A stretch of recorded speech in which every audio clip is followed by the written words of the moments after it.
Is this bacon the best vegan bacon that you can make? I think it's close, but Monica and I were a little divided. Now this recipe comes from a few different places, to be honest. Someone tagged me in a recipe video by Chef Kennedy over on TikTok, and it was of her making bacon from plants. Mochi bacon specifically. Now I made mochi bacon about 2 years ago, and that bacon was inspired by Hooray Foods, who their bacon's on the market, and I'll tell you, if you haven't tried it yet, it is incredible. It's really, really good. Now when I made the mochi bacon, I made it entirely out of mochi. Chef Kennedy's recipe is a little bit different. She uses a combination of mochi and rice paper. So I'm gonna follow her video for the technique, but I'm gonna use my own bacon recipe. So let's get going. This is actually gonna be pretty easy, even though it might have a lot of steps. First thing that we need to do is hydrate some rice paper. Now I'm just gonna stick 4 sheets of rice paper into some water and let it hydrate up. I'm gonna set it aside. Now let's make our flavor. We're gonna start with some mushroom seasoning. I'm gonna use about a tablespoon along with some nutritional yeast. We need about a 1/4 cup and about a teaspoon of smoked paprika, a touch of sage, half teaspoon onion powder, garlic powder, beetroot powder. Now we need a few drops of red wine vinegar, about a teaspoon of soy sauce. I like to use the low sodium, and about a half teaspoon of liquid smoke, 2 tablespoons of maple syrup. I know I don't have that much here, but luckily I found a little package of it in my fridge. Now at this point, we're just gonna whisk that up, but this is gonna be thick. I added a little bit of water into my maple syrup jar. You don't have to do that, but we're gonna add, it's probably about a 1/4 cup of water, I think is what I ended up adding here. I mixed it up and then it ended up into like a nice, almost like soupy consistency.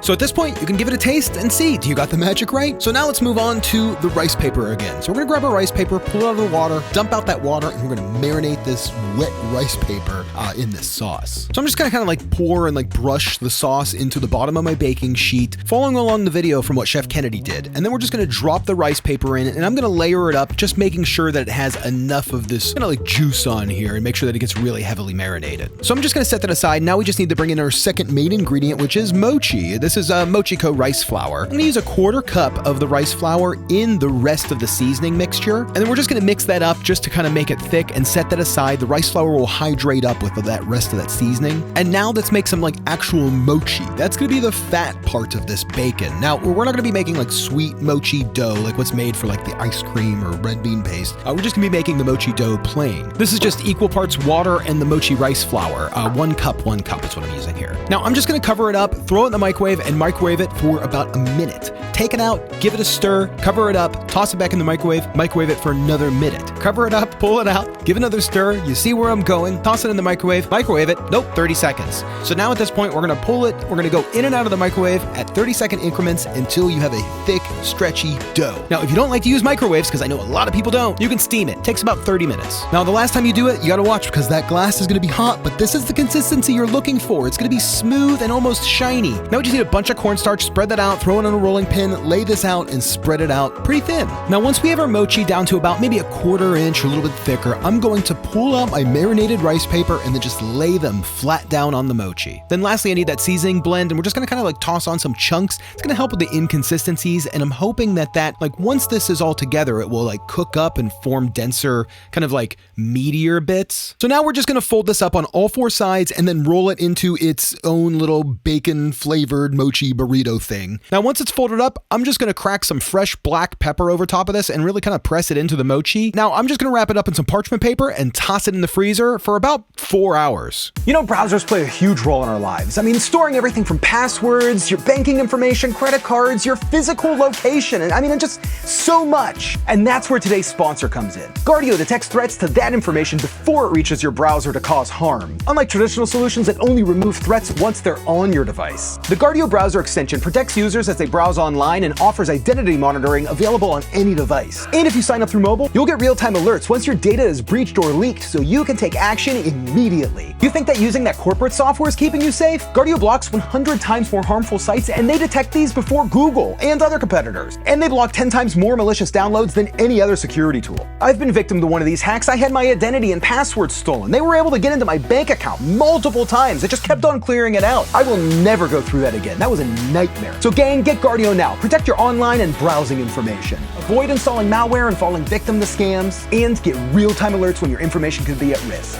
If you want a clean and secure browsing experience, go to guard.io/Saucestache. They're offering 20% off their monthly subscription for my viewers, so click the link. That's guard.io/Saucestache. The link's in the description, and make sure you check out the full premium plan for full protection. Guardio, thanks for sponsoring today's video and for keeping me safe online. So it's been about 4 hours, and I had this in the freezer. It was kind of wedged between some like bottles of water, and it came out pretty good. It feels like it's frozen all the way through, so I'm just gonna slice this really thin. So we're gonna use a sharp knife and be very careful because it is frozen, and you can see that it looks pretty good. You can see all of those layers of meat, the swirling fat fibers and textures going through there, which really should give us like a nice bacon texture. Now at this point, I wish I would have cut it a little bit thinner, and I wish I would have gotten it in the pan a lot quicker. I will say that this needs to be in the pan as soon as it's sliced, because when it starts melting, it becomes a mess. So I didn't do that. I ended up setting up the pan, going through, trying to slice every single slice out of this, getting, a dozen or more slices out of this slab of bacon. But by the time I was halfway through, the little block started to melt, and then as I was slicing, things were pressing out and squishing out, and it just wasn't coming out the way that I wanted it to. And then when I finally got the bacon in the pan, it was kind of starting to fall apart. It just really, I wish I would have gotten it in the pan when it was frozen. It would have made a difference. Now at this point, we're just gonna let them cook for a few minutes. Now this is mochi, so the top side that's not cooking, it's sticky.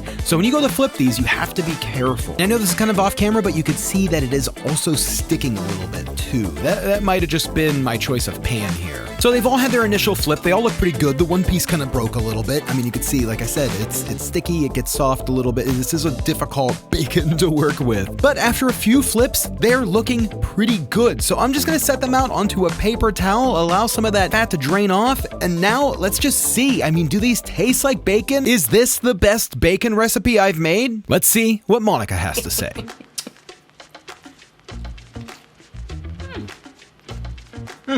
Okay. I enjoy it. Yeah. It's good. I like it. Yeah. Another bite. I had like a really soft one, so I want a little bit more crunchy. Well, this is a little softer. Yeah.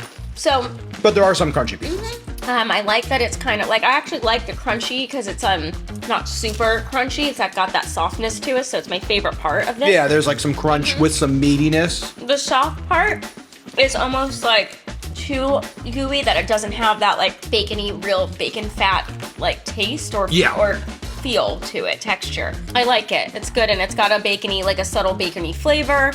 But it's not my favorite, but it's still up there. It's still a good one. No, I mean, this is like one of my favorites. Oh, okay. Yeah, the meaty part is nice and crispy. There's like a nice chew to it. Fatty part is soft, like you said. It's too soft.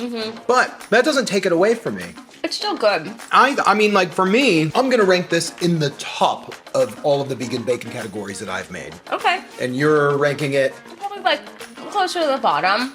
Like, Really? I mean, Yeah. I don't know, I just really like the rice paper, the daikon. I like that it's a bit more crispy.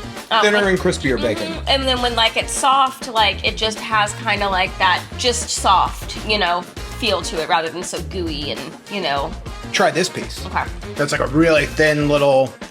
I do like this. This is more my thing. Look, if they were all like that. So if you can figure out a way to get this cut really thin, maybe it was frozen all the way through. I shouldn't have pulled it out earlier. I should have let it freeze all the way through. If it was frozen all the way through, I would have been able to get a thinner piece, which would have ended up with a better bite.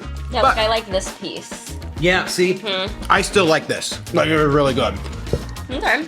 So, we're not agreeing on this one. You're saying at the bottom of the bacon list? Like, below the old mochi bacon? Do you even remember the old mochi bacon? I don't really remember it. The memorable ones to me are like the daikon bacon. Yeah. The rice paper bacon. The seitan bacon. Yeah. Those are really good. This is gonna be on top for me. So, I'm just curious, what do you think? Do you like the thicker, softer bacon or the thinner, crunchier bacon? Let us know.